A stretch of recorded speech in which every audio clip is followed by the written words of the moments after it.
It's not your typical walk in a park. On this hike, there is no trail.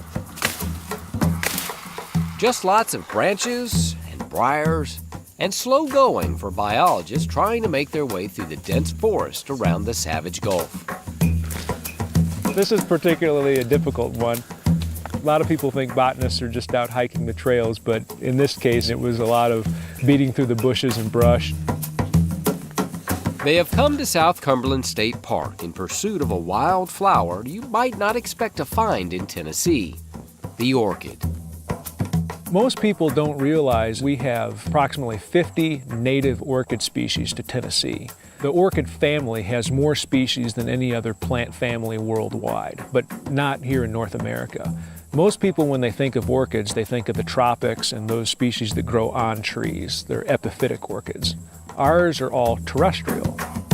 This is one of our common orchid species, the rattlesnake plantain. It is an orchid, flowers this time of year. It is one of our native orchids.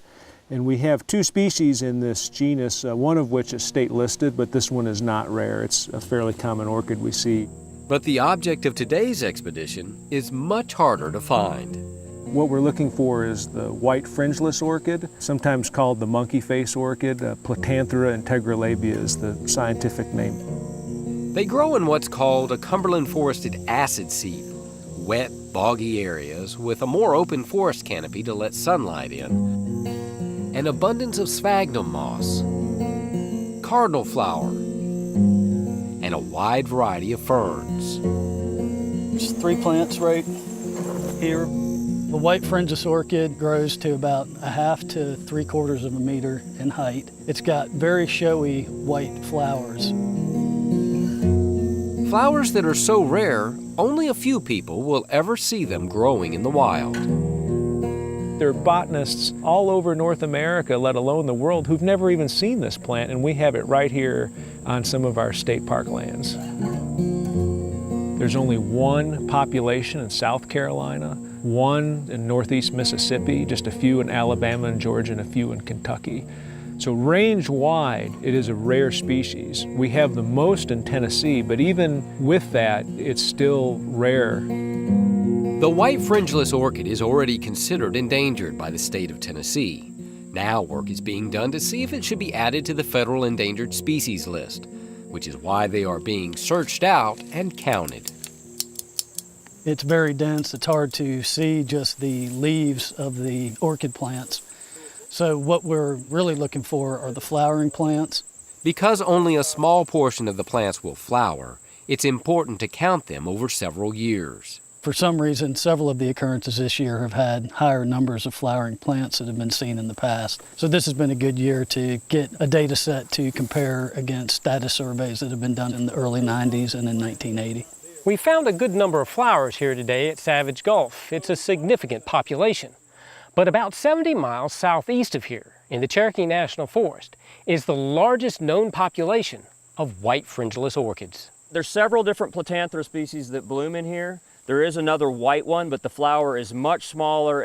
Mark Pistrang, a forest botanist and ecologist with the Cherokee National Forest, keeps an eye on the orchids here.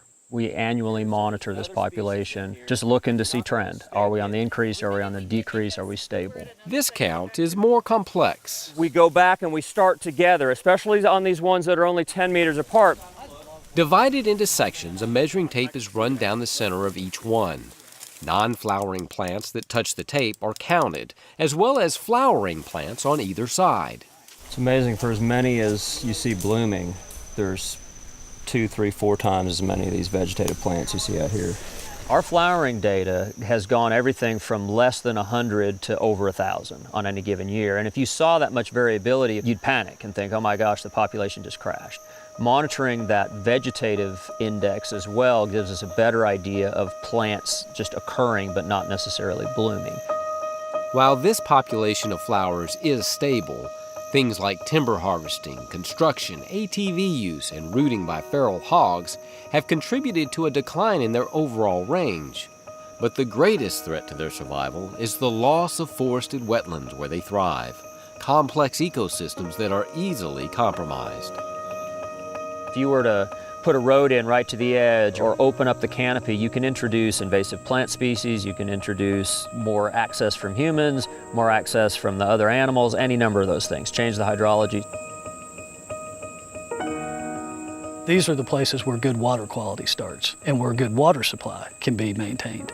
Without these types of places on the landscape, the water that falls quickly is lost to downstream areas and becomes more likely to be polluted and less available for us to utilize, as well as to support healthy ecosystems.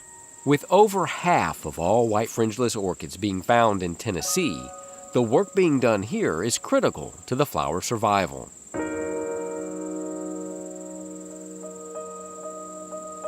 We feel like those sites could be pretty vulnerable to environmental changes or to changes in the habitat that result just from human activities. And so Tennessee is really a vital part of the conservation picture for white fringeless orchid.